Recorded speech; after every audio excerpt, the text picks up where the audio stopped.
is it okay to go on mute? And then whenever I guess I don't need to do myself. Yeah, all right. I should not mute you. You're going to mute us. Okay. Okay, perfect.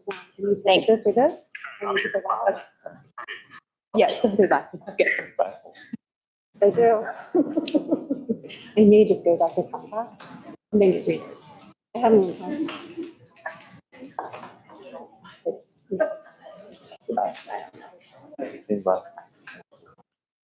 It hasn't switched.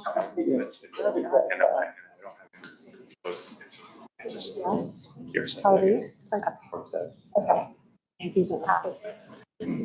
So you call that? Yeah, I'm sorry. I don't know why I can see fine. Close. It's just. I'd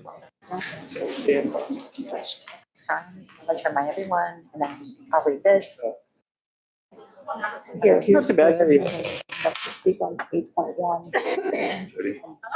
But he's only like 11. So we wouldn't probably right until down here. Yeah. Although it's weird, she has to speak on 8.3, but she could speak on it after the presentation. Would you drink? Because she wants to speak on Water. well, It's spicy water. yeah, but we're not going to vote on it. Good idea. Okay. They don't have to do a meeting, but they did a service, junior national decided to do this 5th and 3rd grade did a service project for my brother. So I asked him to come and speak about that, and it was cool. I think he gets, I don't know, he gets, they get weird, I guess, when they go overseas, they're stuck there in the desert for a year, you know, it happens.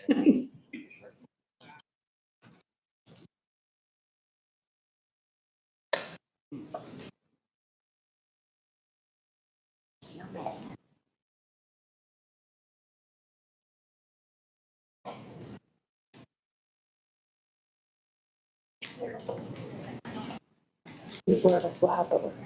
Yeah.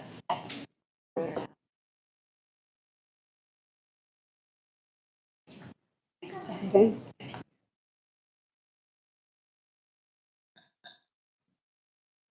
Good evening, everyone. Thank you so much for being here tonight. Welcome to the November 18th regular work and voting session of the Blackhawk School Board of Directors. At this time, would you please stand and say the Pledge of Allegiance?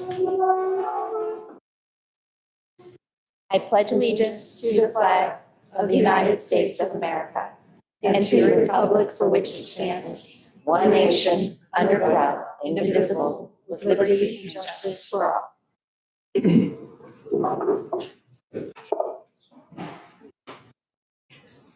Mr. Van Zalent, would you please call roll? Sure can. Mrs. Klein? Here. Mr. Huziak? Here. Dr. McCosey? Here. Ansel? Here. Mr. Shope? You heard me. Dr. Sprinker? Here. And I'm here. Mr. Wisner? Here. Mr. Zakowitz? Here. You have 9 of 9. Thank you very much. At this time, we are going to. There was an executive session. Yeah, 1.4. There was an executive session tonight and on November 12th to discuss personnel, safety, and legal matters. At this time, the board would like to ask for any public comment on agenda item 8.1. We have one person registered to speak on 8.1 tonight. And I'd like to just take a moment to remind everyone that the board values your input on agenda items. Please keep in mind that this is a public comment period, meaning the board will not engage in a dialogue during these comments. We kindly ask that you limit your remarks to 3 minutes, and we appreciate you understanding. So for 8.1, we do have one person registered, and that's the entire day. If you'd like to come to the mic, thank you.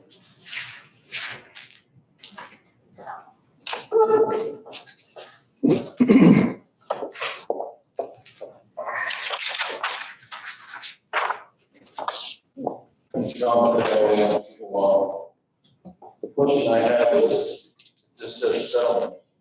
Is this in regards to, the issue, Dr. Bush's back? So at this time, we do welcome the public to give any comments. It's not a question and answer, but I can let you know that we will have some extensive discussion about 8.1 this evening, as well as our solicitor has a prepared presentation. And well, I'll just, what I have to say and then we'll go from there. Okay. My question is, my thoughts are, the man was found guilty by the Ethics Commission. He did, report the time they thought was right, and did what he had to do. Now, folks want to pay him for something that he did wrong. And it wasn't, we didn't decide that, that was the Ethics Commission that decided that. If we don't have the money to pay the man, where is this money gonna come from? As taxpayers? Did somebody wealthy in the area donate to take care of this? I don't know. I guess we'll find out later. Reading going on. But I feel that whatever happens, he did wrong, he should not be compensated for doing wrong. Oh, yes. Thank you. Thank you, Mr. Taglia. Is there anyone else in the audience that would like to make a comment on 8.1 before we move on with the agenda? There will be a second opportunity to provide public comment on the other meeting agenda items tonight. Yep. Okay, 1.5, let's move to our solicitor's report. Mr. Mongolo, thank you. Thank you. And as mentioned, on the agenda tonight is item 8.1, and that is proposed settlement agreement and release between the district and former superintendent, Dr. Robert Poshpak. This settlement agreement is to resolve two court cases pending between the district and Dr. Poshpak. In exchange for resolving and settling those two cases and releasing all the claims that Dr. Poshpak has in those cases, and generally, the district under this agreement would pay Dr. Poshpak $210,000.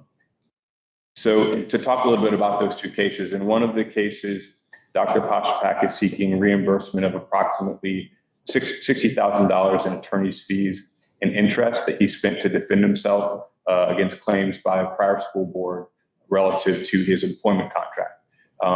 The judge in the Beaver County Court of Common Pleas has already stated that Dr. Poshpak is entitled to that amount for that complaint. The other case that would be settled through this agreement is a case Dr. Poshpak filed challenging the termination of his employment by the board in 2023. The court has yet to rule on whether the school board was biased in that decision or whether the termination was proper. So those two issues are still unresolved and going forward would require significant litigation in order to resolve those cases if the case were to go forward. Prior to this settlement, the district and Dr. Poshpak have engaged in two separate mediation sessions with a mediator to try and get the parties to come to an agreement. The most recent mediation session was in early October. The mediations were conducted by a qualified, experienced mediator, Mark Shepard of the law firm Bass Talon. Ultimately, the outcome of any litigation, including this one, is always, it's going to be uncertain. And the cost of litigation is always high. I mean, there are attorney's fees, there's cost of people's time. We, as your solicitor, believe that the termination of Dr. Poshpak was done for legitimate reasons. However, you can't ignore the possibility that these cases could be decided against the district. You can't ignore the possibility these cases could drag on for a significant time and involve significant attorney fees. So given all the facts and circumstances, including the benefit of finality and being able to move forward, we recommend that the board vote to approve the settlement agreement under item 8.1 tonight. Thank you. Thank you, Mr. Marlowe, for that explanation. We do appreciate it. And I also, as we move into a time of discussion, wanted to thank the board members for being flexible with changing our meeting date to tonight. I wasn't able to attend this coming Thursday, and I really wanted to be here for tonight's meeting. So thank you very much for your flexibility. I appreciate it. We also wanted to just take a minute and thank SMGG and David and Alan for all of the work that they've done of handling this contentious matter for our school district. And at this time, I'd like to request the board take particular agenda action on subject 1.8 out of order from what's on the agenda. I'd like to personally make a motion to approve the full and final settlement agreement and general release by and between Dr. Robert Kostypek and the Blackhawk School District. I'll second. Thank you, Mark. At this time, we will have a discussion and board questions. And I'd like to start by saying that I believe that resolving this issue will allow the district to move forward effectively and ultimately eliminate the uncertainty that would arise from prolonging the situation. To provide some context, I just wanted to reiterate Mr. Mongolo's points. We are addressing two cases this evening. One from early 2020 related to a previous contract and associated legal fees. The other concerning the termination of Dr. Kostypek. Folks, this is a really challenging situation, to be honest. And I made some remarks and I wrote some words down because I just didn't want to miss anything. But it's difficult to pay money to someone who's no longer with our district and who has been terminated from our district. However, I will personally be voting yes tonight because I believe that it's time for our district to move forward and it's time for our community to turn the page and move forward with a clean slate. When I joined the board, we were working with an interim superintendent while Dr. Kostypek's litigation was pending.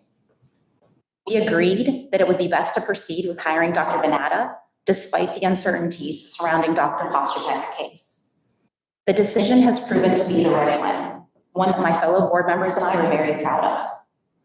However, as much as we have achieved under Dr. Banata's leadership, there remains a shadow over us due to this ongoing litigation and the uncertainty that it brings in the coming years.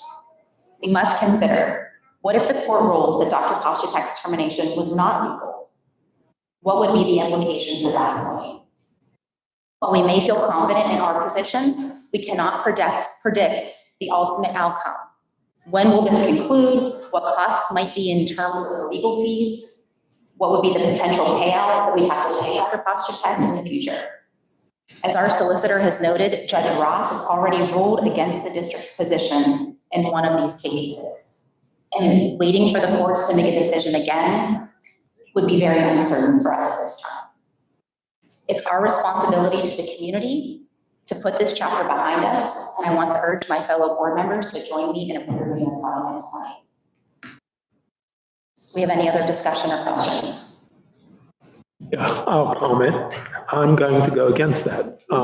Have you decided to tell the public that this is going to come out of their pockets, that there is no insurance on this? Mr. Solicitor? That is correct. This is not covered by insurance. Okay. That's my biggest issue is this is a gentleman who placed in writing his guilt. He admitted his guilt in writing. I didn't force him to. No one else did. So to sit here and say that the judge might rule against that, you got to remember this is going to go through, if it went all the way, it goes to Judge Ross, goes to the appellate level, and then the state Supreme Court.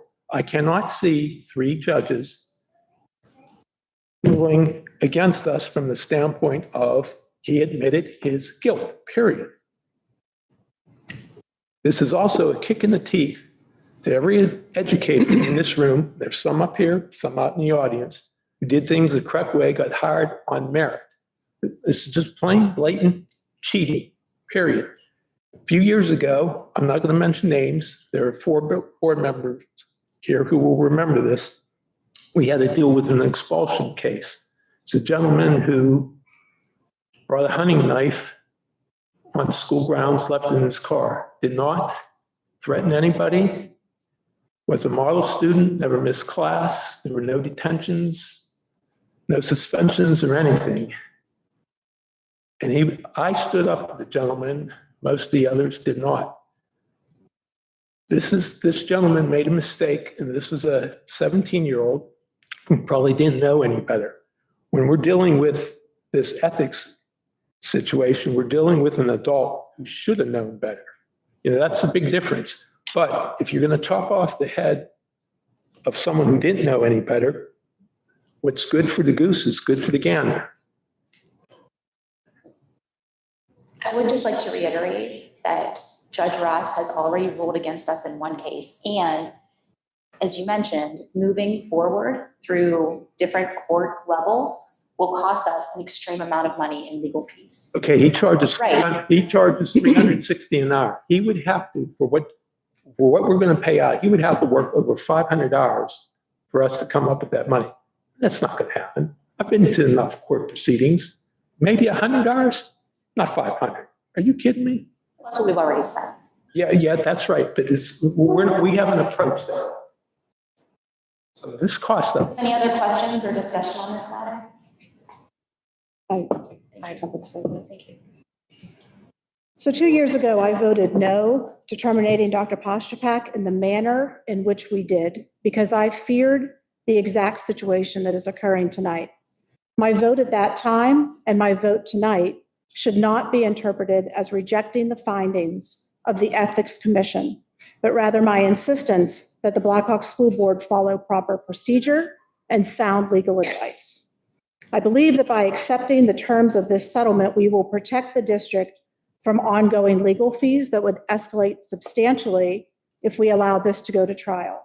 We face a potential loss in court and the negative press that would accompany all of this. This in no way is what Mr. Pataglia described as a compensation for him doing wrong. It's much more complex than that. What is taking place here tonight is just one more step that this board is taking to correct course after the chaos of the board that was presided over by Dr. Mikosi. I am not happy that we are in this situation, but I warned you that this could very well happen. Now it appears that once again, the informed, thoughtful members of this board are being forced to step up to the plate and make decisions that might seem perplexing to our community, but that are unfortunately necessary to protect this district. There's no silver lining in this situation, except that hopefully after tonight it will be over. I have additional comment. Rachel, this problem actually started 4.5 years ago when you and 4 others, all the results of the primary, and with over a year left in this contract, knowing that this investigation was starting, you ramrodded through a 5-year contract. At the time, I made a statement in public asking, hey, let's wait and let's just see how this plays out. So you're the person who put the, I think you're referring to his first lawsuit that we're paying for tonight. I'm talking about 2021, the extension of this 5-year contract. You ramrodded it through instead of waiting, and that's all I had asked for at that meeting. Wait the year, let's see how this plays out. Do we have any other questions or discussion?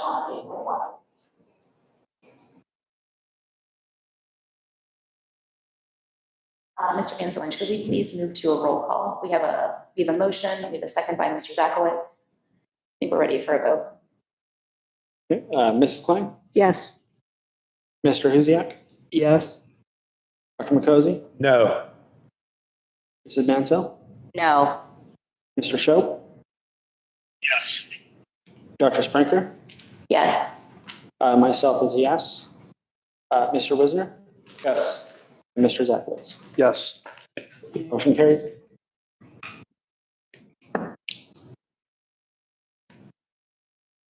Thank you, Mr. Van Zelen. We're going to move on to our administrators and superintendent update. And I believe we're starting off with is it the fall sports update first? It is. Mr. Riggio? Thank you. Yes. So Mr. Riggio has a fall sports update for us, and we'll. Well, thank you, I appreciate it. Second part of our fall sports. Start with football, we finished the season with a somewhat disappointing 3-7 record overall. We had 6 first team and second team all conference players. The first team All conference James Feely, DJ Barron, and Brady McCarthy. Second team, Brady Mayor, Nate Reed, and Will Brown. Congratulations to all 6 of the athletes.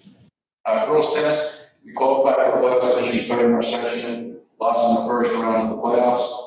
Individual accomplishments, Emma Derringer, second section singles for the third place, and Melissa Andy and Emma Derringer finished second in section doubles. Boys golf, Joe Friedman advanced to the first round of the Olympic championships. Girls golf, Savannah Stott finished 16th in the MAC, also qualified for the second round of the Olympic championships.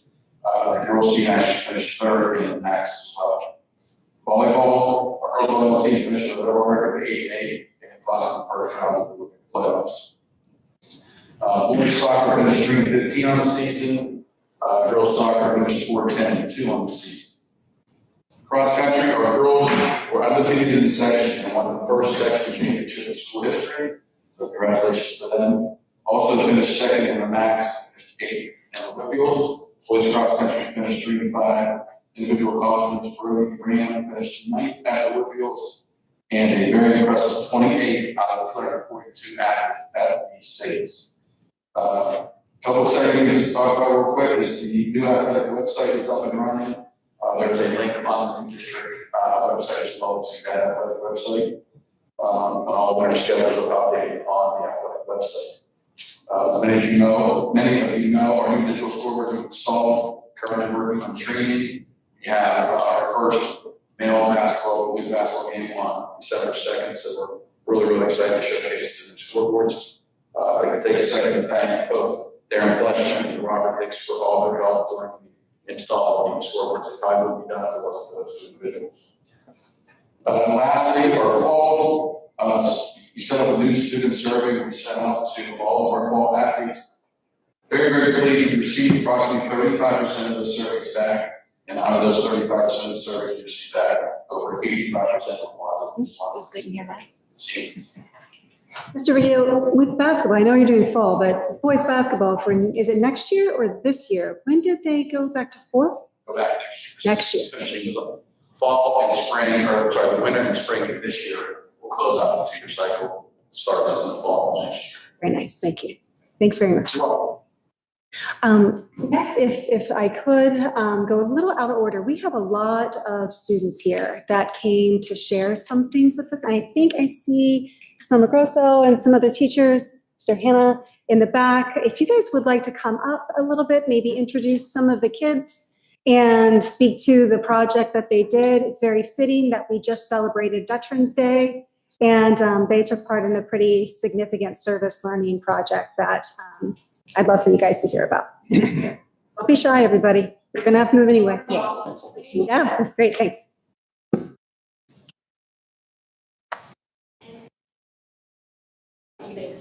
Perfect. Yes, please. Yep, Yes, so they can pick it up. pick it up, move it, whatever you need to do. And then anyone that's not speaking, why don't you guys just.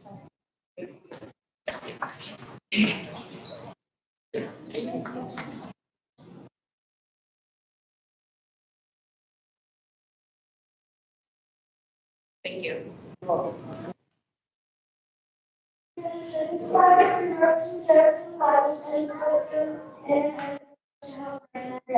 We also make parts to the meetings and said things like thank you for serving our country.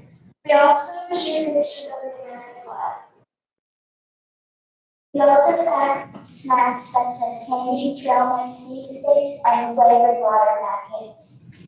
It was so fun helping people that are currently serving us. I am thankful I got to work with my family back to the future. I enjoyed doing this project because I like knowing the dreams we have. We are so grateful that we got the opportunity to take them. Wonderful, thank you guys.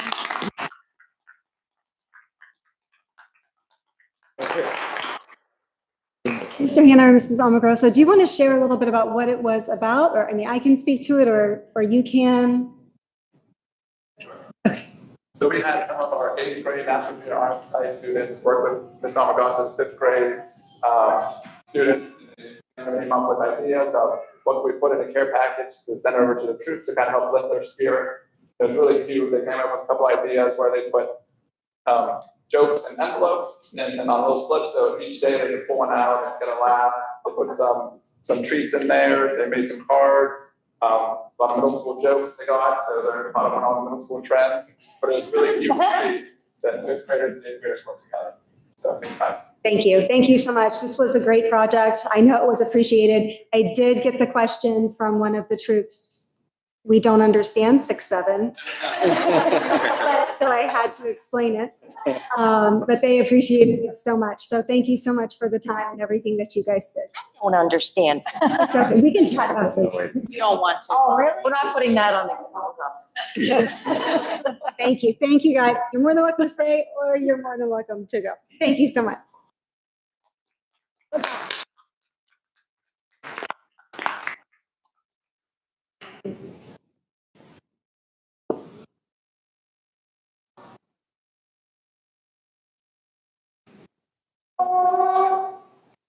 Okay, we're going to continue on, I think, with another presentation. We have food service.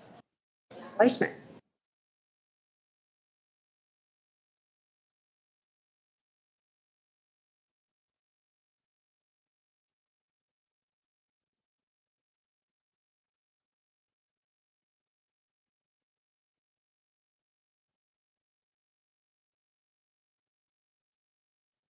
Thank you, everybody.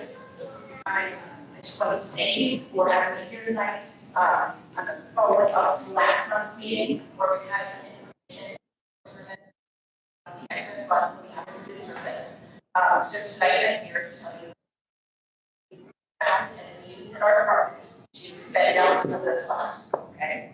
So just to give you a little bit of a recap, we have an excess funds of about $1.25 million.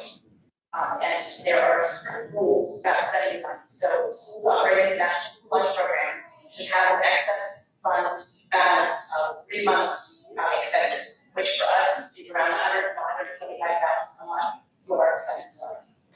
So we should have that 3 months in reserve. And so in order to spend these funds, we have to follow rules that are set by KE for spending food service funds. So we can't take our food service funds and say we want to buy a new car for the dog or a new truck. We have to use the funds directly to benefit students in the lunch program or in areas where the lunch program is following.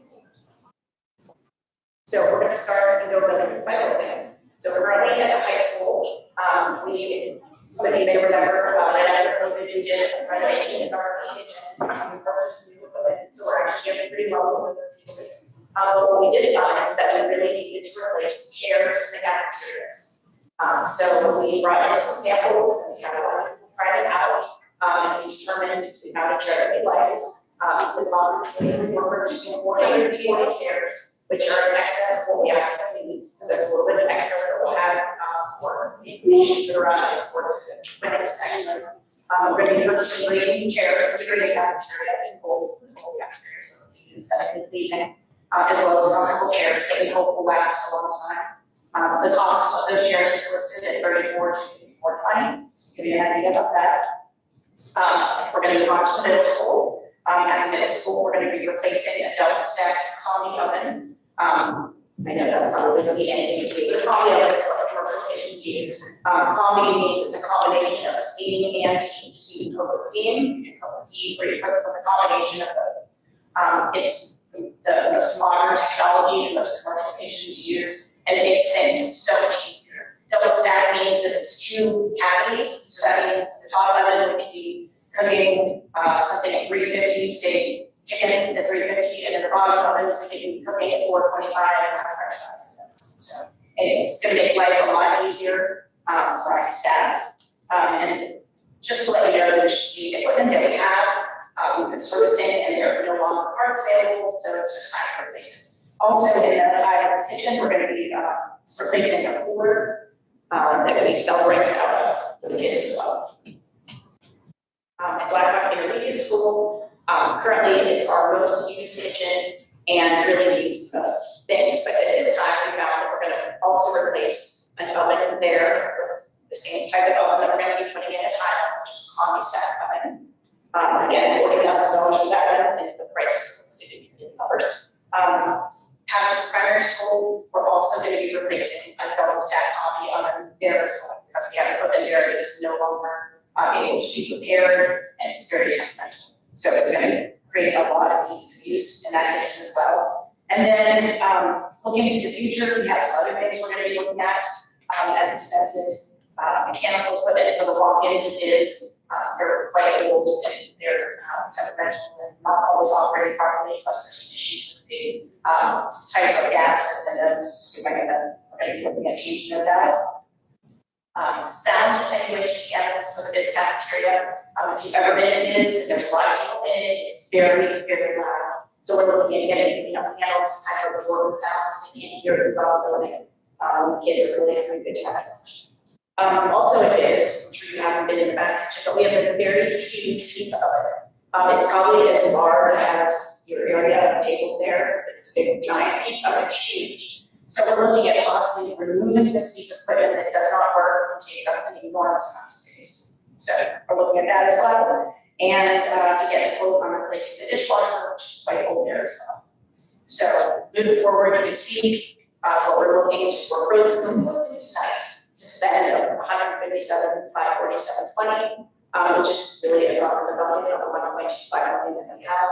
So hoping in the months to come, you'll see me here again, asking for approval for some other purchases. So does anybody have any questions? Yeah, Sherry, just, I noticed this earlier today and just was curious. The Patterson combi oven is $7,000 cheaper than the other ones? It's a little bit of a smaller model. Oh, okay. Yeah, it's just the size. We had the scope, when we had somebody come in and look at the scope of work that needed done, we made sure that everything fit to the existing electric and everything that was in the building, so we didn't have to have any major changes involved. Thank you. Sure. Any other questions? Okay, wonderful, thanks very much, appreciate it. Thank you. Okay, next we have Dr. Rosendale from the Beaver Valley Intermediate Unit going to speak to us regarding New Horizon. I will go through the slides with you. You just tell me which ones to go forward and backwards and move on from there. So we'll kind of go back and forth together, okay? Sure. I feel so connected to this community. Thank you for having me out. I'm the executive director of the Beaver Valley Intermediate Unit, our educational service agency that serves all of our school districts in Beaver County. The student display today, one of my swimmers was in there. Some of you know that I have swimming, and the mention was 6'7". It's mind-boggling, but I have a drill for swim class, maybe 6'7", international.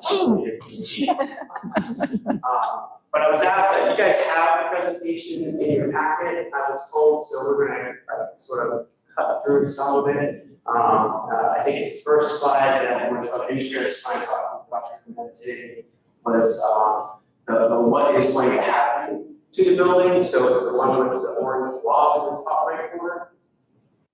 I want to say it's around the slide rather than, I think there it is. Yeah, so a little fuzzy for the audience, I'm sorry about that, but basically in a nutshell, the New Horizons School is a joint school that is owned by all the school districts across the Beaver County, and it serves our students with the most complex sexual ed needs. And much to our chagrin, this summer, very late this summer, we found an extensive mold problem. And therefore, the entire building needs a mold and then an asbestos removal. So the plan that we have laid out with a maximum effort of 20 million, we'll keep it way under that, but maximum effort of 20 million, will cover things like the obvious mold remediation and asbestos removal.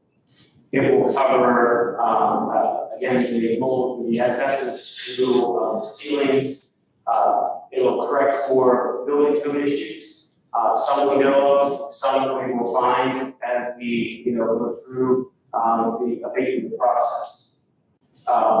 Once the abatement process is completed, the project will replace the drywall with high impact drywall. And we say high impact travel because some of our students, have certain behaviors. They kick, punch the walls, and we need to make sure that the building will last. So we're going to put it in a high impact drywall. Some of the issues that were found that caused the mold over a number of years were things like the building envelope. And by the building envelope, I mean the layers that are sandwiched in between the outside brick and the inside drywall. And due to construction issues and how it was built, it caused mold to grow behind the wallpaper and on the drywall. Other spaces where we found mold and that we will be replacing are our kitchenettes and a variety of things. We're going to take out the kitchenettes completely because we no longer need those, and we'll replace those kitchenettes with like a shelving for storage or a coat closet type of thing for the students to use when they get to school. Part of the project is under what's called the GISA, or the Guaranteed Energy Savings. So when we're replacing the ceilings, we'll be replacing the lighting to make it more efficient and cost effective in the future. And then another piece of the puzzle that caused our problem is the HVAC. The building is equipped with old style unit ventilators that bring in hot humid air from the outside and then cool it off and blow cold humid air all around the building. And that exacerbated the problems to the point where they are today. So in addition to the HVAC replacement, one of the things that we hope to do also under the GISA is to replace what is an all-electric building with a new utility of gas. And bringing that into the building will again help us save on energy costs well into the future. And then finally, one of the biggest parts about the project is there are spaces within the building that could be used better. And so what we want to do is reclaim those spaces and repurpose them for instructional needs. And one of those spaces we lovingly refer to as our storage room. It's the one that's at top much shorter. If you go back to that one slide we started off with. What we hope to do is build additional classrooms in that space so that we can accommodate an additional 24 students. This is important for us because not only can we serve the students of Weaver County better by having an additional 24 open slots, we always have a wait list at the school, and so we hate turning down students. And so by having this, we are better serve the needs, but also with the additional tuition that the 24 students bring into the program, we will be able to better afford some of the remediation projects. So Dr. Burnett, if you want to, I think it was the slide, the easy procurement. So the Guaranteed Energy Savings Act. One of the things that we, again, hope to take advantage of is this opportunity, and this helps us in a couple of different ways. Time is not on our side of this project, and using the GISA procurement process, we can streamline the project into the now 8 months that we have to get back into our new building. Because where the students are now, we can only be there until June, and then we have to vacate that premise. And so the design that we have spec'd out will be done by the August deadline, September deadline, so that we can return to school.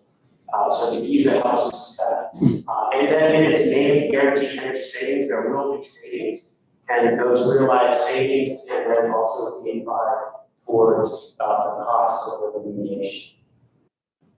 A couple of other benefits of the GISA procurement method. I mentioned time. Part of that time savings is there are no change orders. We use our ESCO, our energy savings company, to manage the entire project. So keeping everybody on track. And you have the ability to use preferred contractors so that, again, we can remain on time and have assurance of quality work being done. Because if they don't meet the guaranteed energy savings that's in the contract, and they're on the hook for that extra cost that they gave us.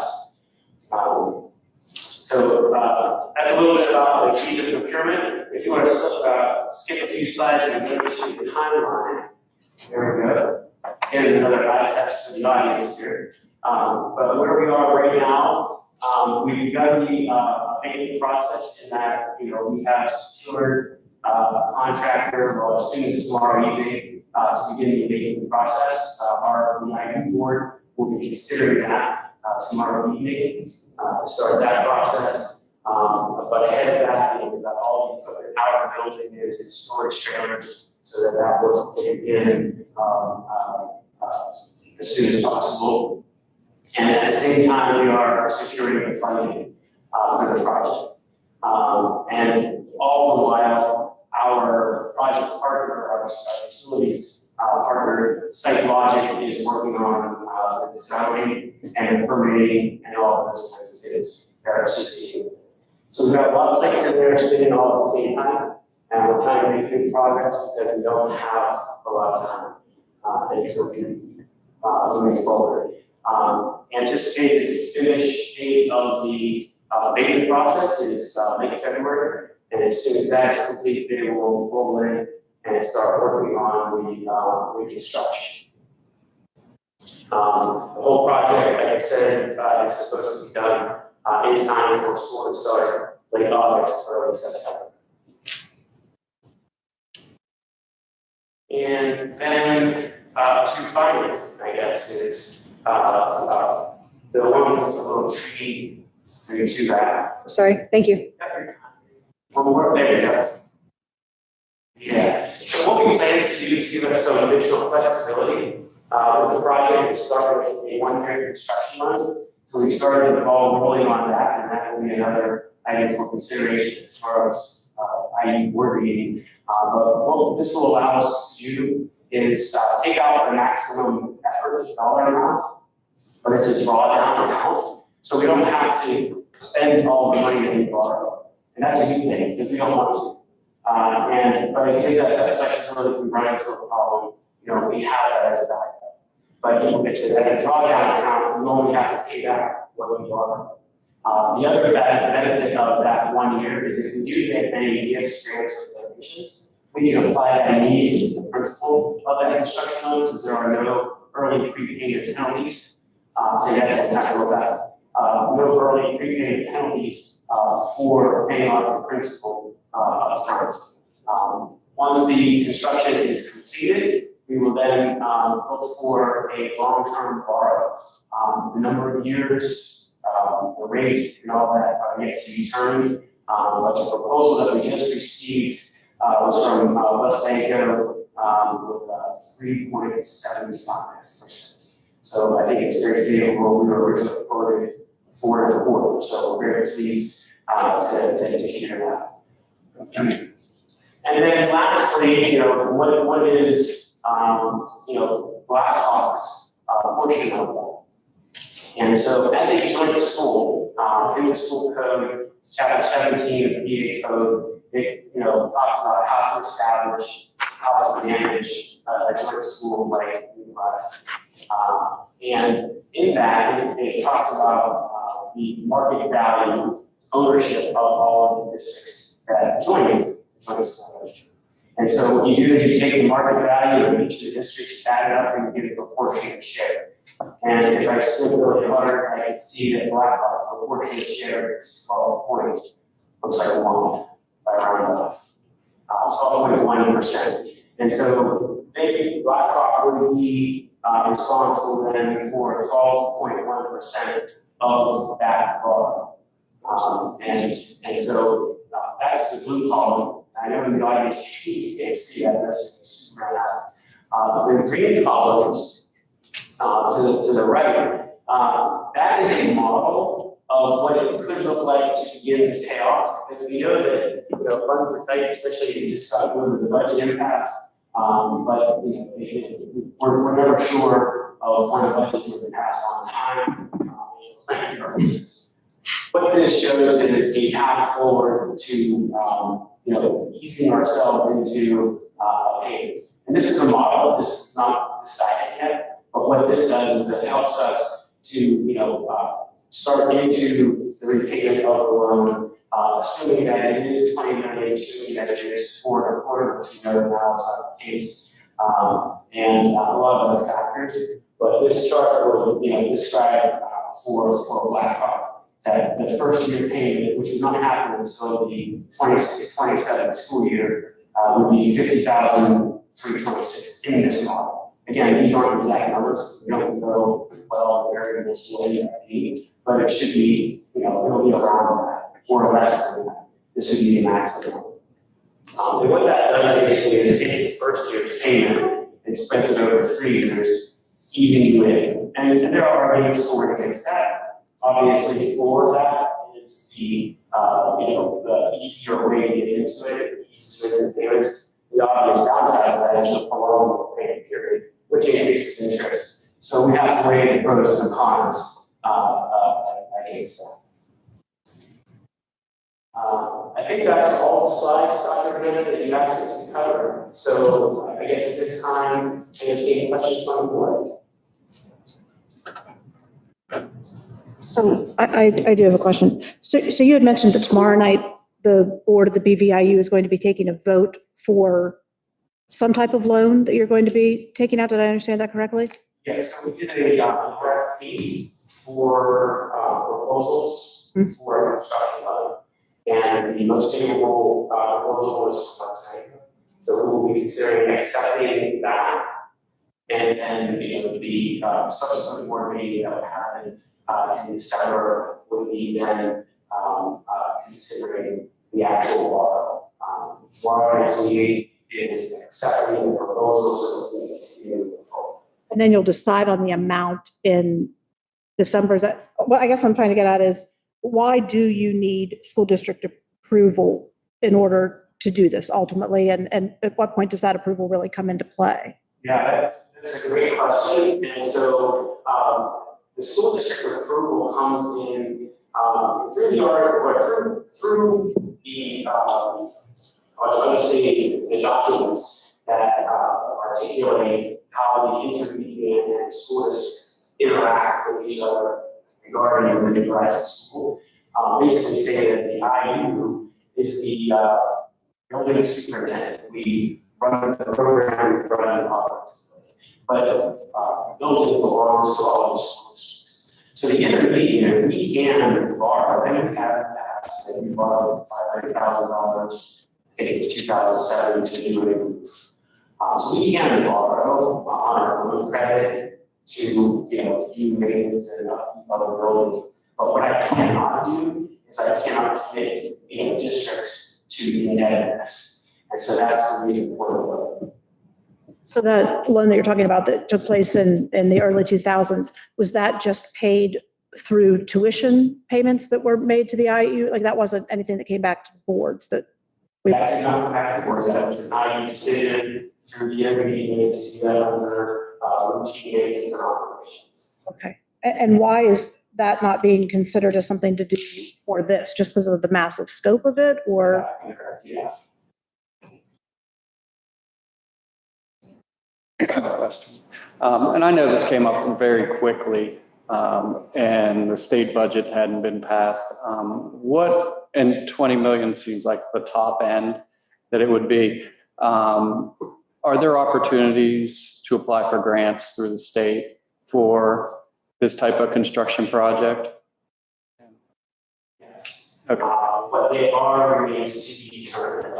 As early as this evening, as I was waiting here, I was talking with one of our people. I mentioned earlier, Psychologic is our facility planning partner. And one of the things that, one of the services that they provide as being our facility partner is the parent.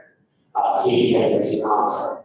And she gets out in Harrisburg, singing our praises and championing our effort. And so just earlier today, she had a meeting with Representative Kozak. And early on in the project, we invited all of our local area state legislators to a tour of the building. They are all very, very, very supportive. It's just a matter of figuring out the right mechanism. And so the plan is to work with the administration and our local legislators and get them to team up to see what, I love this phrase, cobble together to help our project. Thank you. Thank you.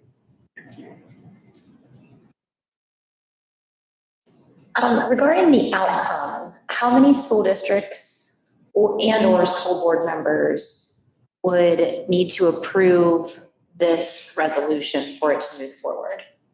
Great question. So we need 2/3 of the school districts, so that's 10. You can't have 9.2 school districts. Right, so we need 10 school districts. And then we would need half or the majority of, of all the school directors. So there are 126 school directors across the county, and I'm 14. Divided that by 2 + 1, that's 64. Math is great. Always check. Remember. So we would need 64 school directors. And right now, we have 7 school districts, and I think the number was 51 board members. So we need 13 and 3 respectively. Have any school districts voted no? One voted no, and then one school district voted to amend the proposal and do a $12 million recommendation, which essentially is a no. Essentially what? It's essentially a no vote. I know, They right. amended the resolution, so it's. They're all together? That wasn't their intent. Almost like two. They were hoping it would be a yes vote, and then we would still go count that according to ours, so that's what counts as a vote. And if it doesn't pass at the board levels, let's say we don't get enough votes, what would be plan B moving forward? Yeah, we've been giving this a lot of thought because I've been doing a lot of thinking on if it doesn't happen, then what. And I have been saying that I would ask the IU board to consider taking on the amendments on our own. And at that point, then it would be all of the IU's revenues being pledged, and we would have to increase tuition to the school to make that happen. The downside of that is people that use the school the most would be paying into the increasing the value and ownership in proportion or disproportionate way. So that's the same argument with all joint schools. Big projects like this, it's based off of that step market value for a reason. Because if the building were to be sold, each district would get their proportionate share of that once it was. Are there any other schools or properties or agencies that are jointly owned, like New Horizon at the county level, or is that the only one? The CTC is a joint school also. It has its own special code, but it also then refers back to chapter 17.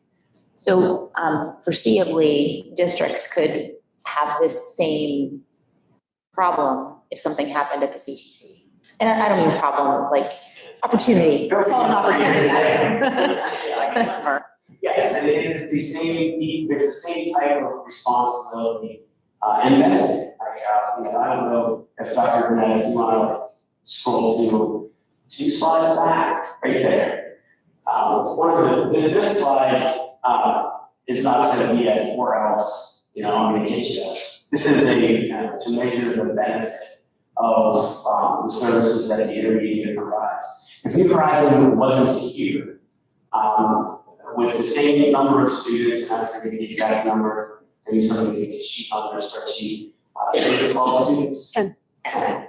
So those same 10 students in other places, and if you can find them, when it costs nearly over $700,000.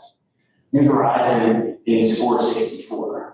So you can see there's a savings. And again, I don't share this slide as an I got you. You have to do it because I share it because it's powerful and it's impactful in that it shows the benefit.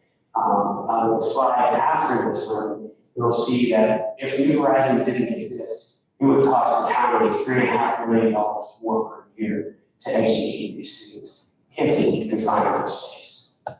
Or they could be brought back to the district. Or they could be brought back to the district, so yes, correct. And so, given the fact that there are at least 2 joint ownership spaces in our county, are there considerations for exploring like what that really looks like in the future, like for the future of education? Or are we just, is our plan as a county to just maintain that and run with what we've already decided? Like at what point can districts say, hey, like, I'm gonna take our kids back, we're gonna opt out of this, and it be fine? So that chapter 17, the first part of it describes how to create it, and the very last section of it describes how to end it. And you have to go through that process, and that would be 100% of all the districts that are in it to approve that resolution, 5 something. We have to be the majority of the school districts at each board level. We have to be all of them to end it.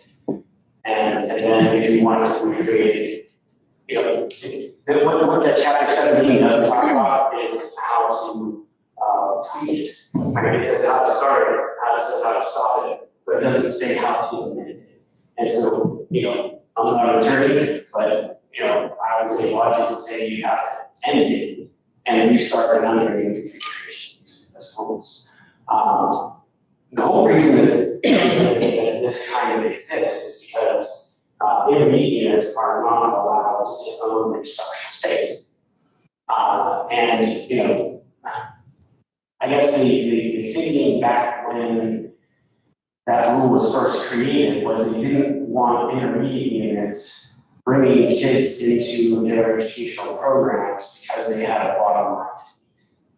They wanted them to be in those programs because there was a need that needed to be served.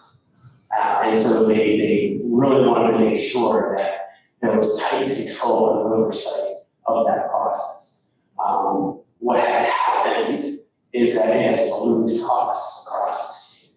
I've got colleagues, executive directors that are in 30-year leases, 40-year leases that go up every year after year after year, and their landlords running many improvements. We have, as a joint school, very much benefited from the work of previous administration, previous boards, our current administration board, to make incremental improvements to the building over time, to keep it running well, and being a good, accommodating, safe place for our kids. So there's a benefit to that too. When we all come together and we work together, we can do powerful things. And so that's the idea. But there is consideration for granting intermediate units the right to own property for instructional spaces because of the cost issue. And so I don't know where I fall on that line. If you have people doing work, it's all going to be great. If you get scammers in there, it's hard to control.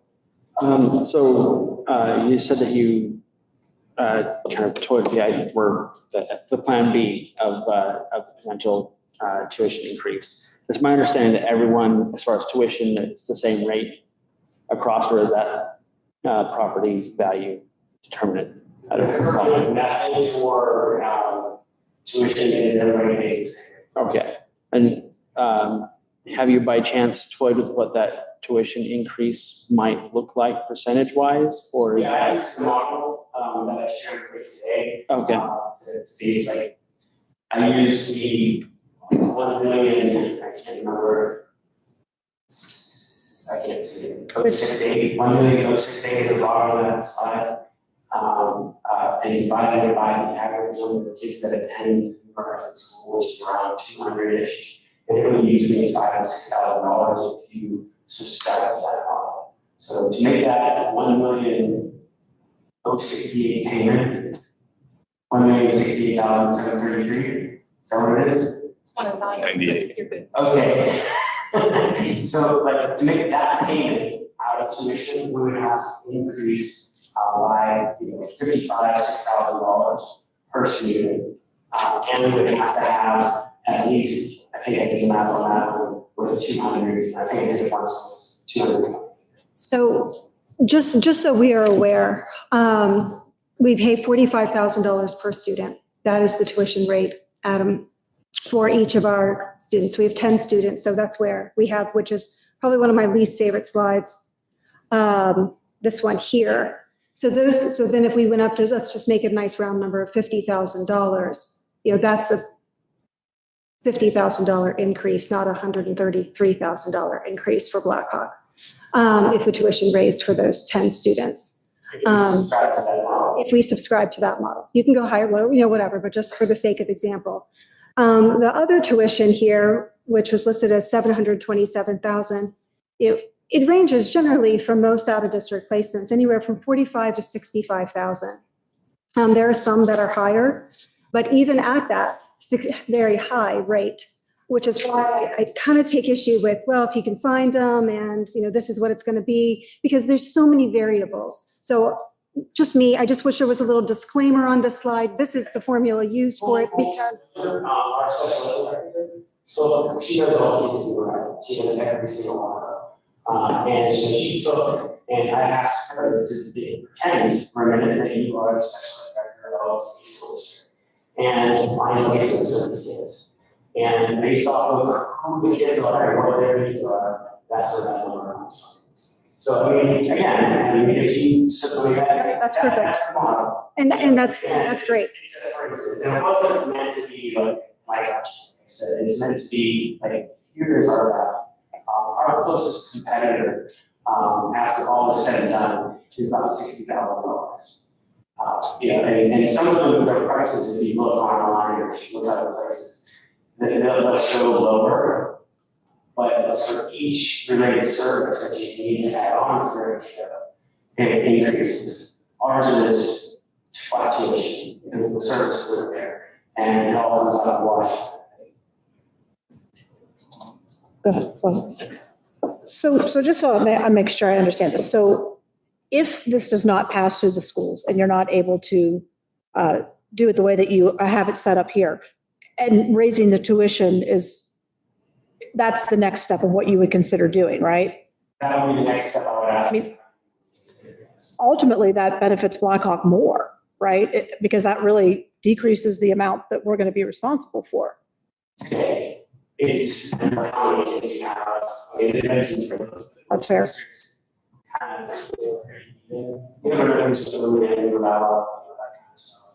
But yes, I think the tuition model serves half the districts better and serves the other half of the districts worse. So, So we're sort of carrying the burden a little bit for some of the other districts. We would sort of be carrying the burden a little bit then for some of the other districts. Well, I think that's where the market value comes into play. It's our joint responsibility maintaining and operating on that building.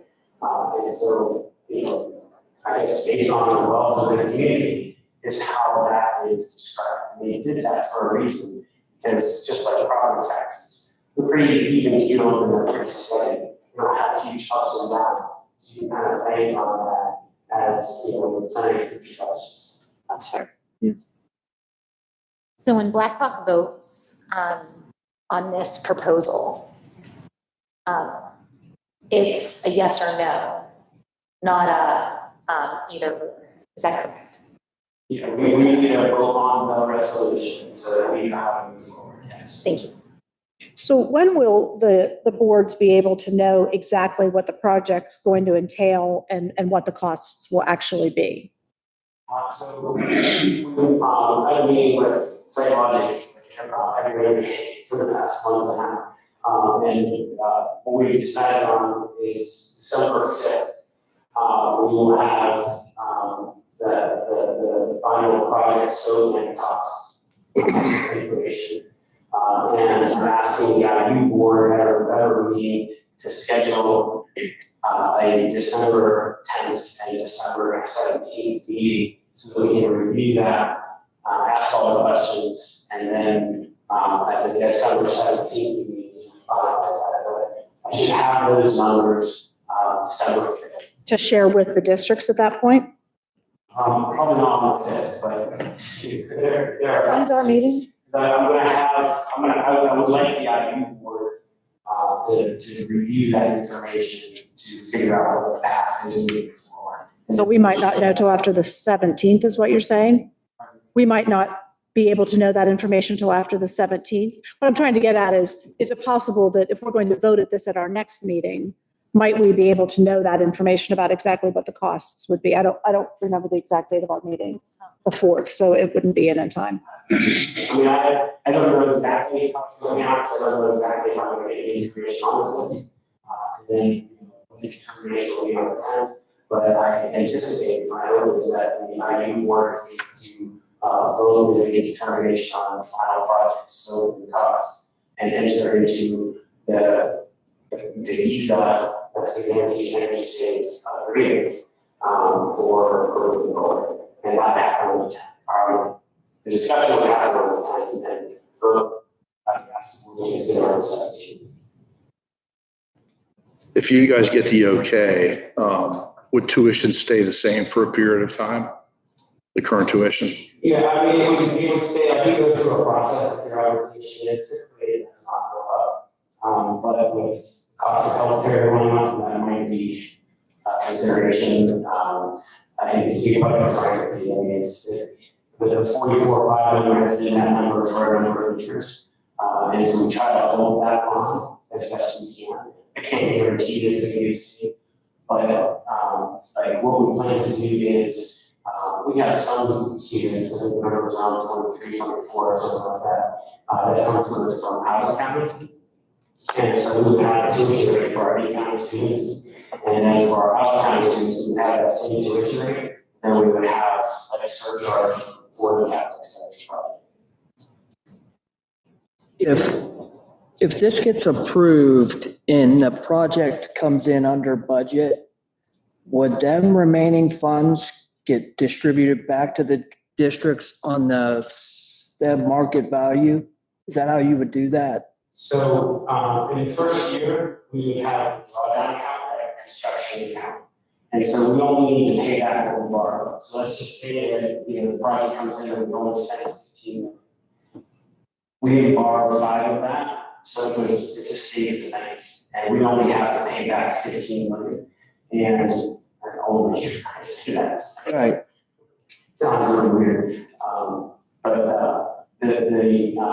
And then subsequently, the long-term borrow, the bond issue would be taken out for only what we borrow.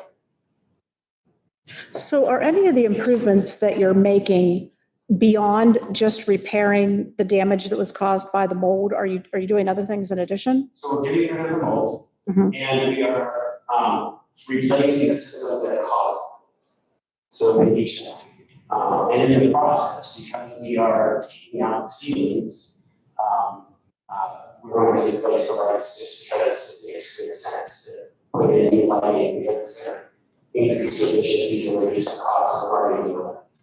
So that would kind of be like a minimal cost then to the project, really, for that lighting. It's not worth breaking that part out and saying, well, we'll increase tuition for that amount, but the actual damage itself, we're going to use the plan that you have here. Well, one of the ones that I'm on the fence right now, and I'm getting more information from our facility partner on this, is the windows. The windows were part of our problem, but I believe that they can be sealed, and done at a later time. Some of them are so bad that they need to be replaced, but maybe just a few versus all of them. But right now, the project calls for all of them to be replaced. If we have to do something up, I'll give up windows, because we can seal those off with whatever techniques we have that they didn't use back in 1971, and we can prevent the exchange of energy and moisture for coming into the building. So after we approve this, if we would approve the 20 million, where are the checks and balances that take place? At what point, how do the districts have a say in being sure that that money is being spent in a way that represents us well? Because it just, I guess, just the visual of it, of giving the $20 million as a go-ahead, and then it feels like we lose all control at that point. And I realize we do have a representative on the board, but that's our control, right? Is the representative on the board? Okay. It's just a percentage of the 20 million. It's not, we're not paying that, we're not fronting that whole bill. Right. So it's just a small amount of that. I get that. A lot of grants, donations, and, philanthropic efforts. We're working with communities every day. We're having conversations. If it comes to 15 and we get, 5 from the state, anything below is that more. The likelihood of getting that from the state, I'm not sure about. We're still developing this conversation. Would it be better for the districts to approve a lower amount that would put a bit more pressure on the state? I mean, I guess I see in reality what the motivation would be. I know that you're a very motivated person to get all these grants, but in theory, what's the motivation once the school districts approve it and say, okay, we're going to pay it? What's the motivation to really be aggressive with going for all these grants and everything? I mean, we trust you, but like what? Yeah. It's our mission, it's our vision, it is our duty and responsibility. Okay. I guarantee.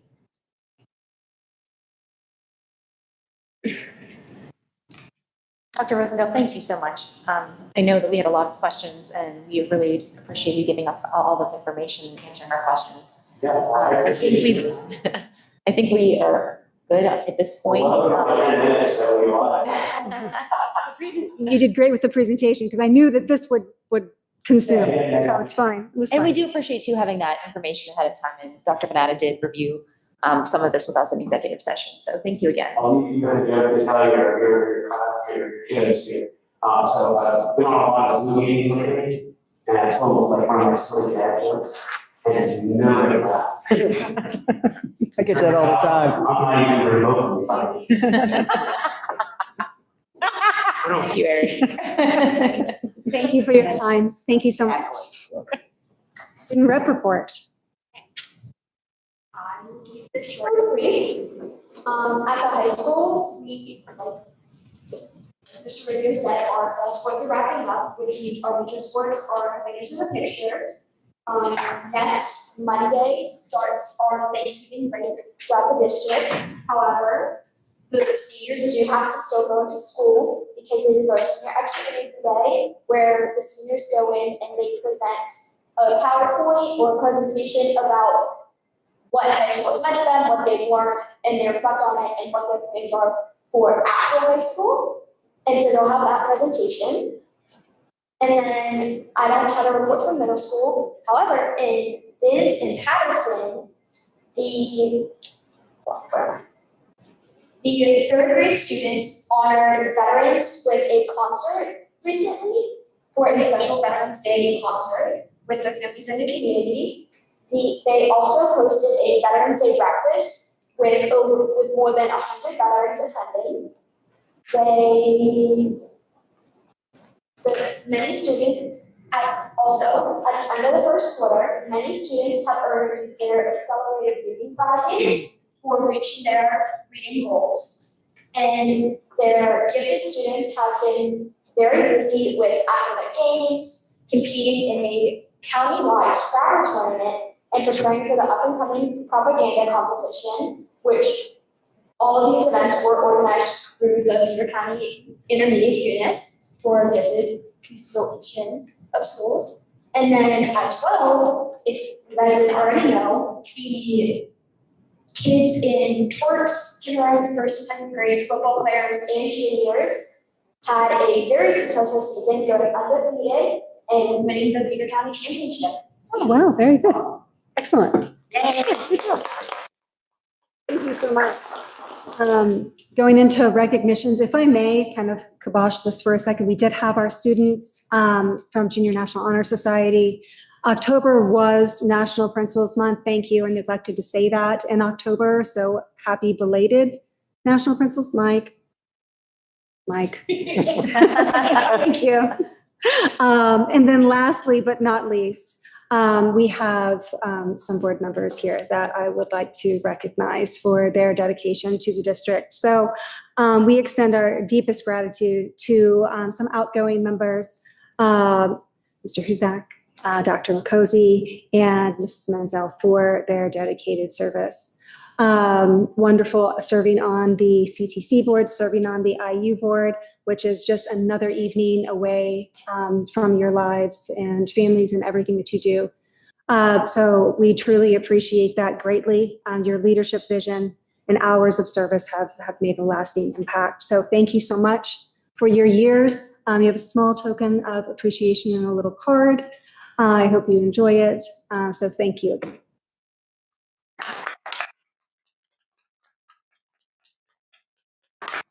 I'd just like to say it's been an honor serving this district. I love this community. I have 2 daughters that go to this district, and it's the teachers here are just, they're wonderful. I could tell stories upon stories about what they do for my kids and other kids in the district, but I'll keep it short. Thank you for letting me serve. I really appreciate it. Thank you. Thank you. I just would also like to say thank you for the privilege of serving for 4 years. It's been a real honor representing Region 3. And my replacement is here. Probably wondering what she got herself into. And I really wish you well, I really do. And this board is competent and professional and engaged.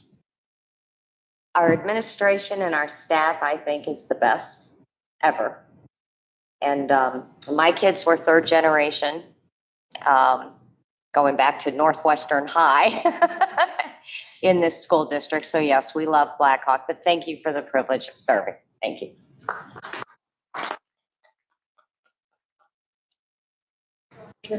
Sure, comment, any others? Can. Okay, so just to finish up our recognitions, I'll say the same speech I say every week, that we are very proud of our students' achievements, and we encourage the extracurricular activities that happen in each grade, and to please visit our school's websites for updates and happenings in our buildings.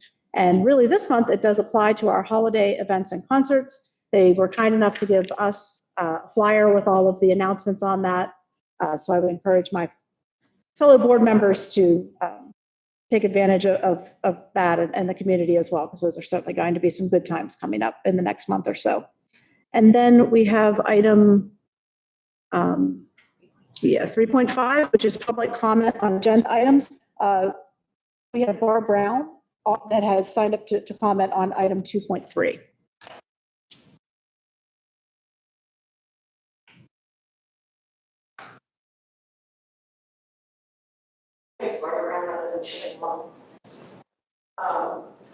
Thank you for presenting the information regarding that regard. I especially want to say I think that the questions were amazing and probably answered some of the things that others said. We all understand that asbestos are extremely serious concerns, especially in the school environment, but they are not unprecedented. As a district, we have navigated situations like this before. We should also be clear that New Horizons School plays a critical role in the educational system of your county. That is not in question. What is in question is the scope, cost, and justification of this plan being put forward. First, the remediation of mold is typically covered by insurance, and I don't know that anybody discussed that. I'm very curious to know what the insurance contribution would be. Second, how in the world did the problem escalate to 64 classrooms before anyone knew what was going on? I was really urgent. I said, you know, mold detector, and if I were there, I probably would have had an anaphylactic reaction. Third, what are the projected costs of just the mold remediation and the asbestos removal? Having taught in buildings with mold and having gone through the remediation evidence, I can say that some of what is being proposed tonight seems to go far beyond what is necessary to make New Horizons safe to go with. Remediation and renovation are not the same thing. While some renovation is inevitably required during remediation, a $20 million renovation package is far beyond what seems reasonable. Every school in Beaver County is facing the same reality. $18 million buildings, outdated equipment, infrastructure issues. This district has already closed the building, starting with the mold issue. At best, leasing the building exterior envelope led to mold. It was remediated.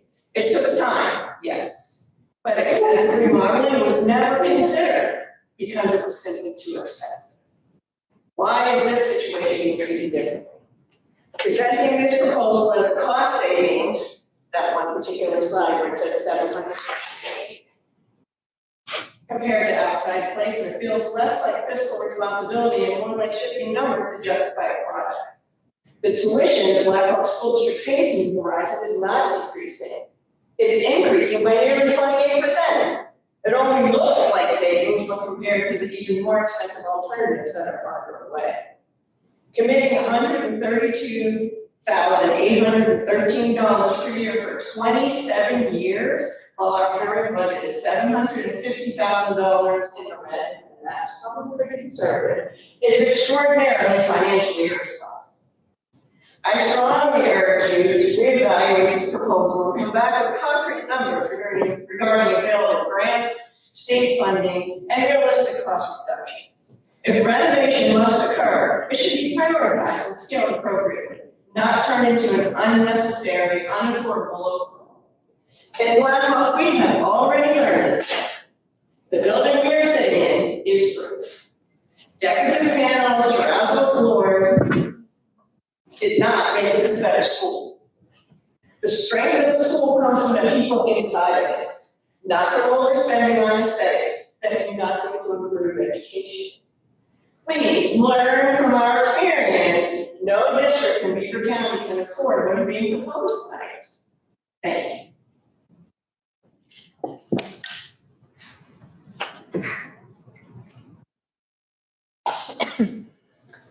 you. Thank you, Mrs. Brown. Do we have anyone else who would like to speak on any upcoming agenda items? I think Mrs. Would you like to come up and just please tell us your name and what agenda item number you'd like to speak to? Thank you.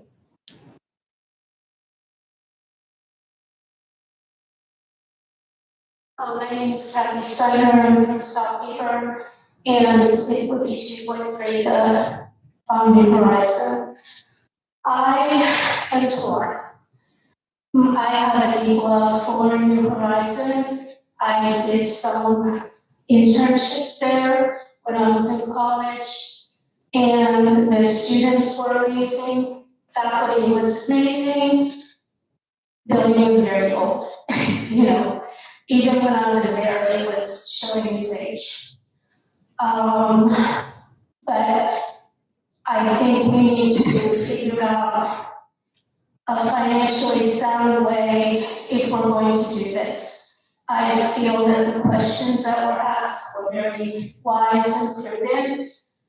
And, you know, I love New Horizon. I enjoyed my time there. But I think Barb is right. Beaver County is not a rich county. We have a lot of people that are on fixed income. We have a lot of senior citizens.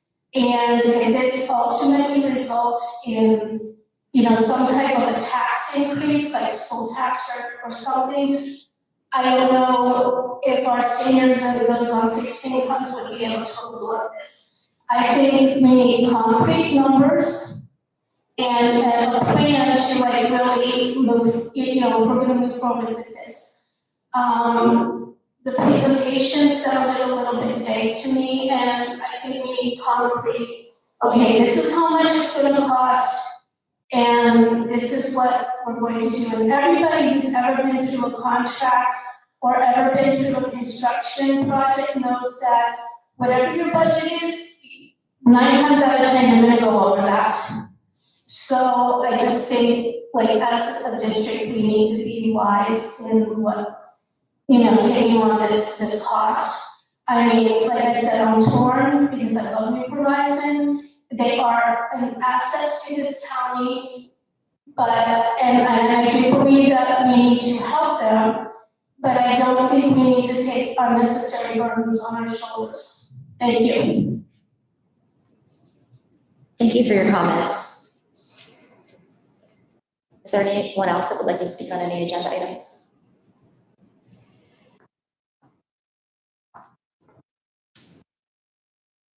My name is Robert Shirley, I'm a teacher in the district and a meeting president. I'd like to talk about the human resource report, I think it's 9.1. I noticed you're going to hire a coach for $0. I'm aware that there are a few coaches here in this district that volunteer time for our students and programs that, with the organization. I know it's about money, I don't know if they're asked money, but I would ask in the future for the few positions that we have, this man is going to give his time to about 40 students, potentially 4, 5, 6 months, depending on how well they do. And we're not going to compensate him anything for his time. And in fact, that he's keeping his program going. I know there are at least 2 other positions in this district with the same issue. So I'd ask that in the future, we would consider maybe throwing a little compensation because people volunteer time targets. Thank you. Thank you, Mr. Ricciardi.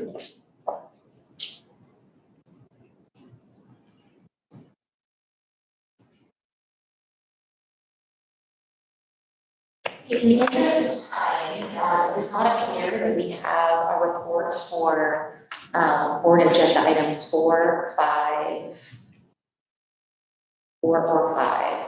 Is that correct? That's correct. So we will move down to agenda item number 6, which is the New Horizons resolution that we've received a lot of information on tonight. Is there anything else, Mrs. Mansell, that you'd like to present on that? Whoa, this doesn't work. Okay, I'll speak loud. I have thoroughly enjoyed being the representative liaison at the intermediate unit the last 2 years, representing Blackhawk's interests. And this resolution that we're considering does not ultimately commit Blackhawk to nuts and bolts, solid dollars this evening. So much more information has to come forward, and the constraints of the district, the enrollment of the number of Blackhawk students, which is 10 currently, that fluctuates over the years, and we just don't know what's coming. And it is our responsibility by law to educate these children with exceptional needs. And our 4 buildings and our staff are not equipped to do that. The New Horizon building is. And I can answer one question that was asked tonight. Why did it take so long to discover mold in 64 rooms? Nobody knew because no one could see it. Not until somebody finally could smell it in the heat of the summer. And that's what changed everything, was the odor. Nobody got sick. There were no reactions. There were always people in that building. And it was just astonishing to see the pictures and to see solid black behind kitchen sinks and kitchenettes and wallpaper. So I'm just saying it really was a really bad mold situation in a very old building.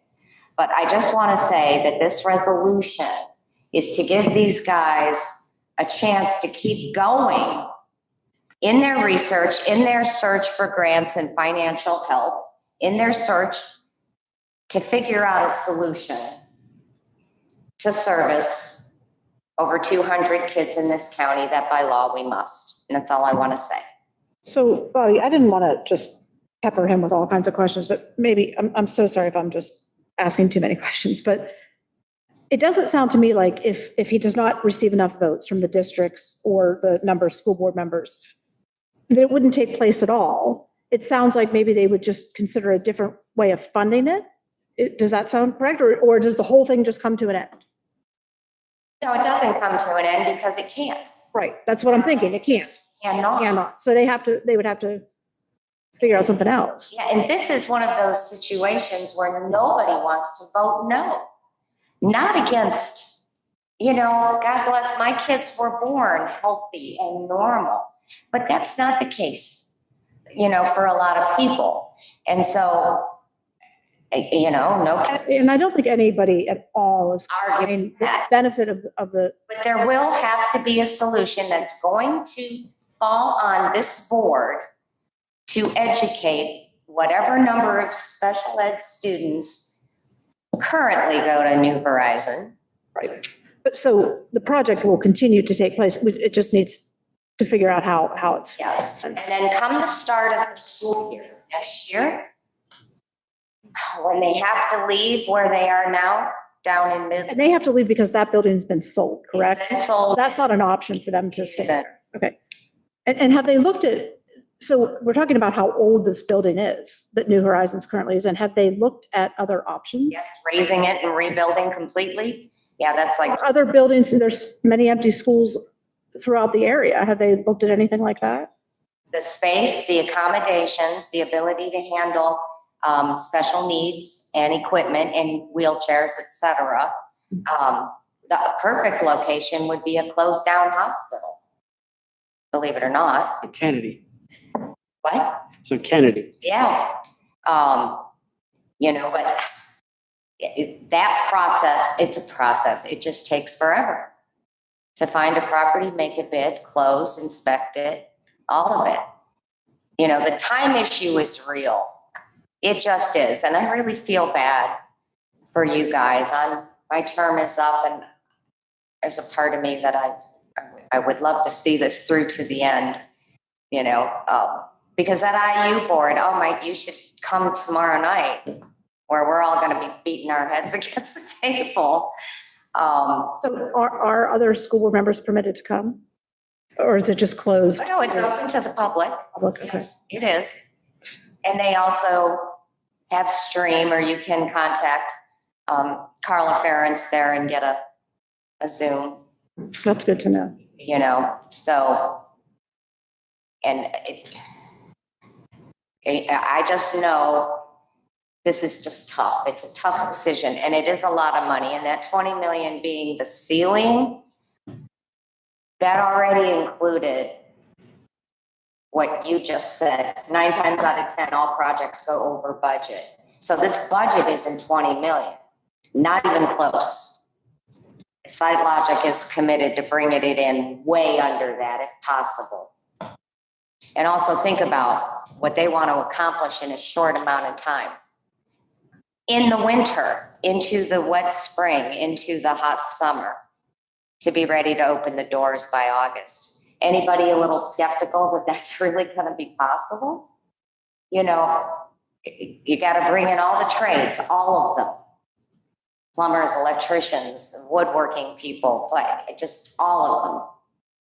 And they've got to work very quickly, pretty much 6-7 days a week. So it's kind of massive. And Dr. Rosendale, the fact that he's not in a straitjacket yet is amazing. And you have to meet that staff, that committed staff at New Horizon. I mean, this team over there is amazing. I can't speak highly enough about it. I really can't. And I appreciate all the questions that were asked of him tonight too. But by law, by God, sooner or later, it's going to end up in our lap. Something is. That's all. We're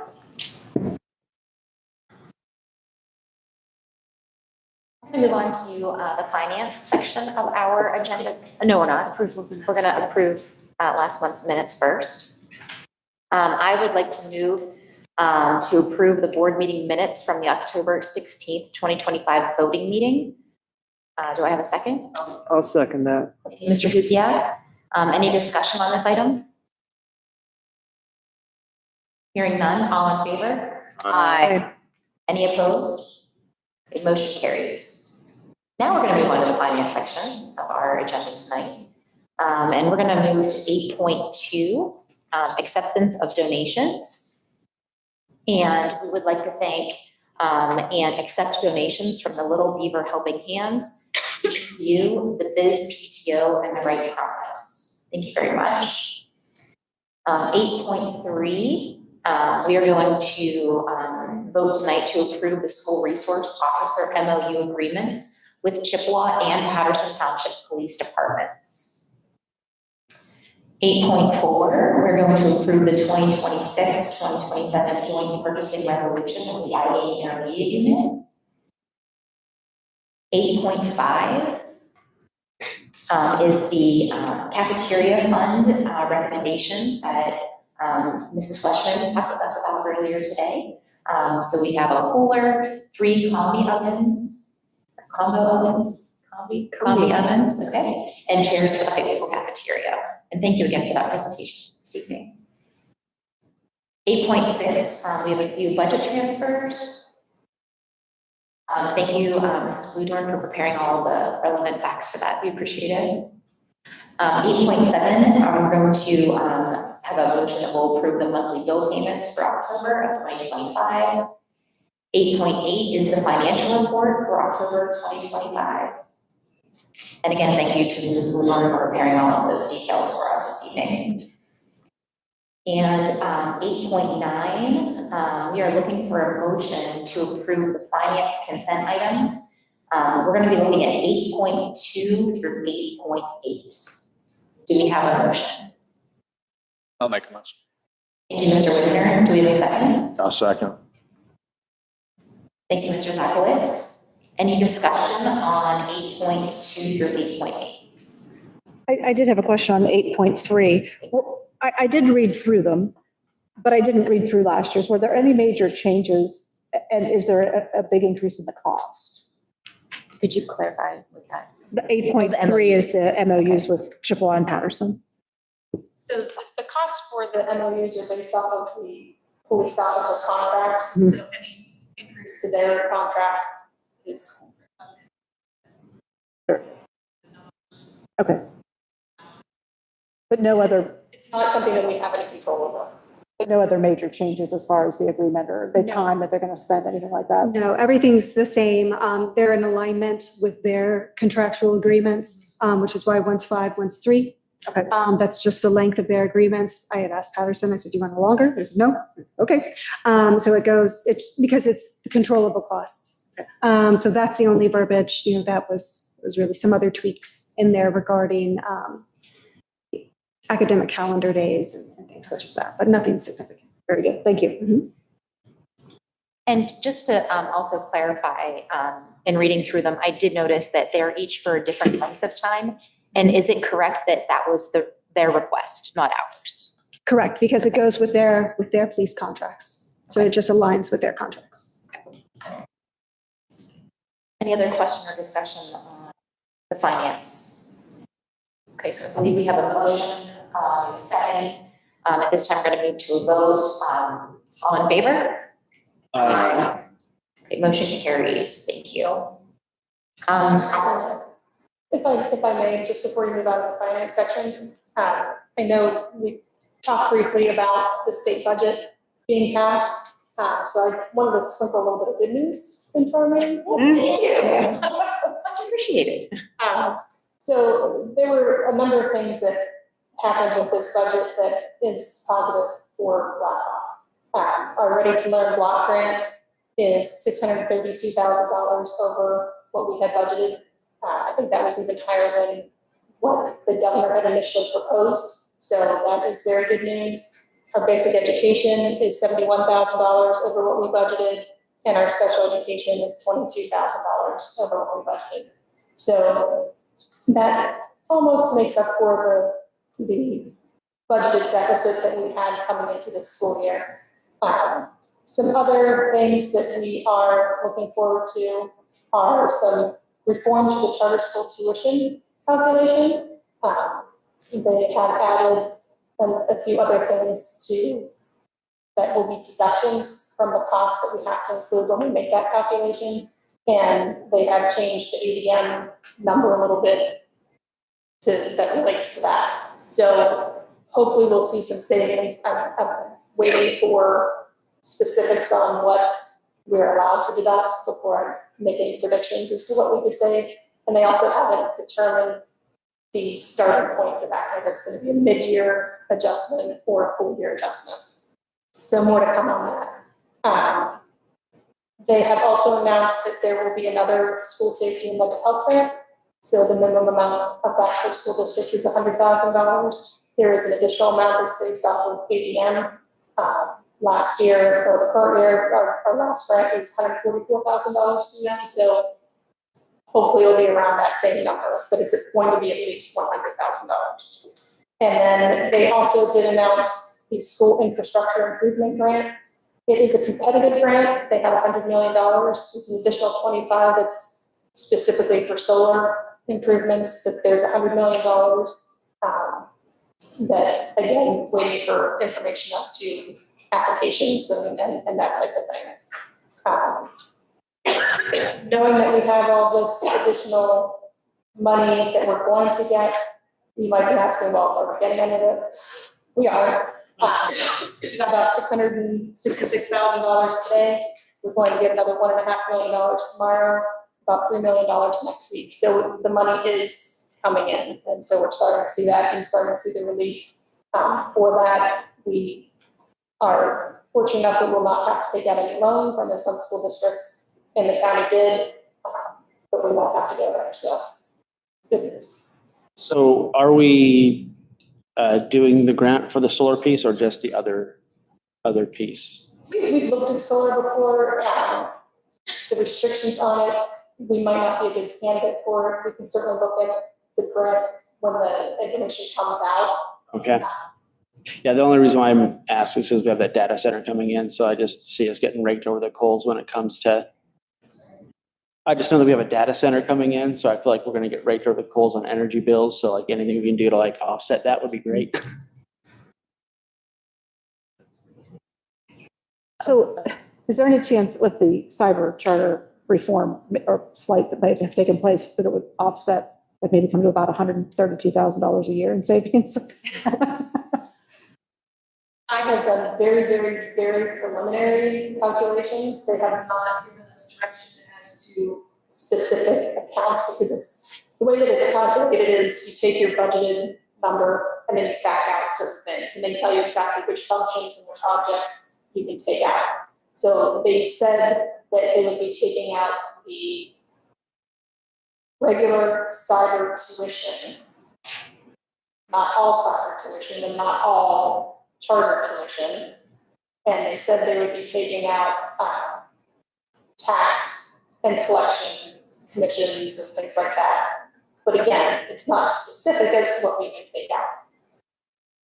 So I'm not really willing to put a number out there. I don't think it's going to be that much, but it will be something. But it might be somewhat significant, helpful, and yeah.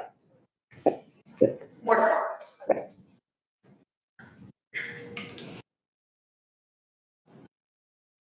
Okay, let's head over to personnel with Mr. Ducey.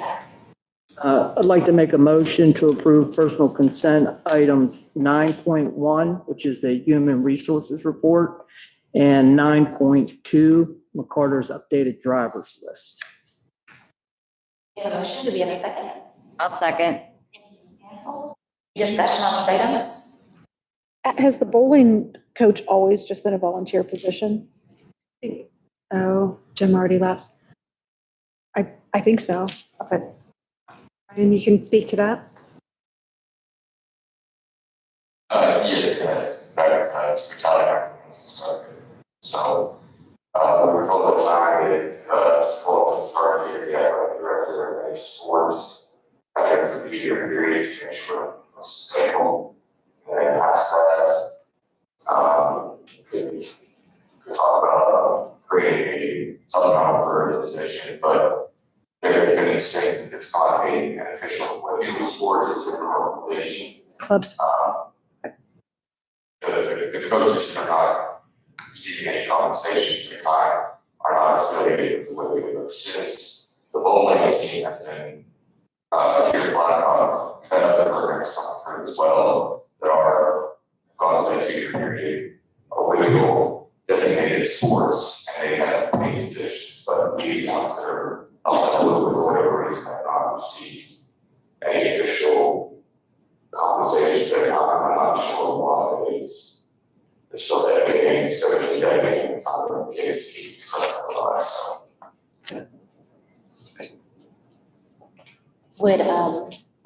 Would the consideration of, payment or stipends for such, coaches similar to bowling be part of the supplemental contract that would need to be revisited? Yes. Okay.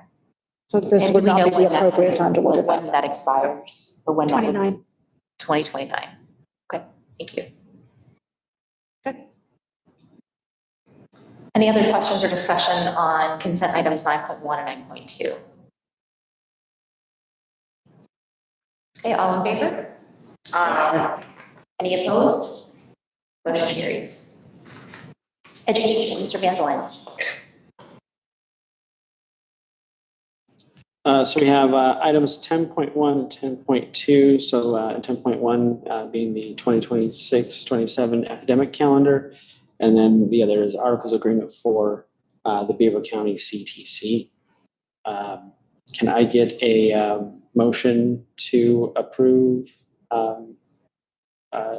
items 10.1, 10.2? I'll make the motion. I'll second. So we have a motion from Mrs. Stansel, a second from Mr. Duziak. Any questions or discussion on 10.1? Hearing none, all in favor? Aye. Any opposed? Motion carries. It does not appear that we have a support services report tonight, is that correct? No report. Okay, we'll turn over to you, Mr. Whitson, for athletics, please. Okay. 12.1, we have 3 high school students that are participating in gymnastics. So I'd like to make a motion to approve 3 high school students as independent individual gymnasts representing Blackhawk for the 2025-2026 WPIL season. I'll make a motion. Second that. Okay, great. We have a motion and a second. Any questions or discussion on these items? Yeah, I have a question. Just curious, why is this a voting item? Because we don't have a gymnastics team. Gymnasts perform, and Mr. Ford or Mr. Rio could probably speak to this in a much more articulate fashion than I can. But since schools generally don't have a gymnastics team when the students compete, so they're private, but then they also will represent their high school.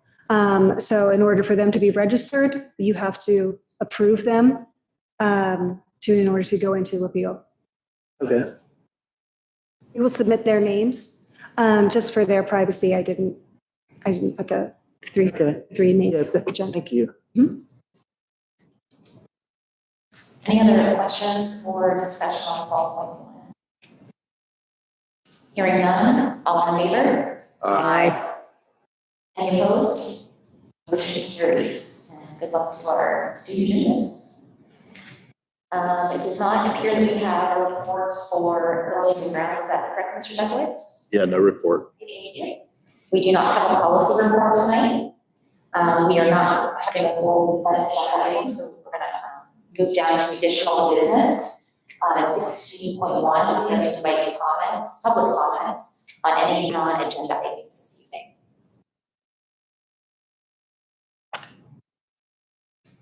Thank you, and thank you to everyone from the public that came tonight. It was really nice to have the students here, so thank you for organizing that, we appreciate it.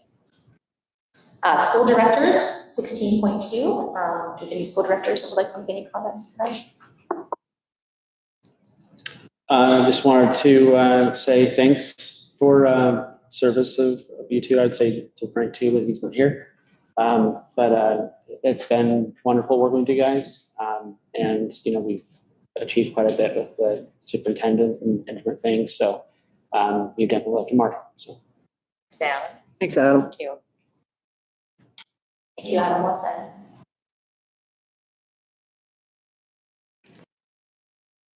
Okay, our next meeting meeting will be on December 4th, 2025 at 6:30. And it will be the reorganizational meeting, and that will happen here in this space, followed by a work and voting session for the new school board of directors committee.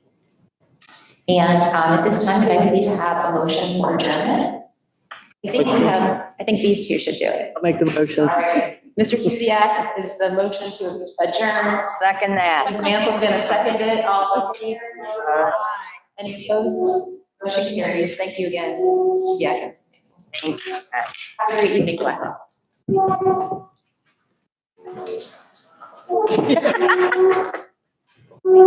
We have some things to sign here. Yay. Yes, fine.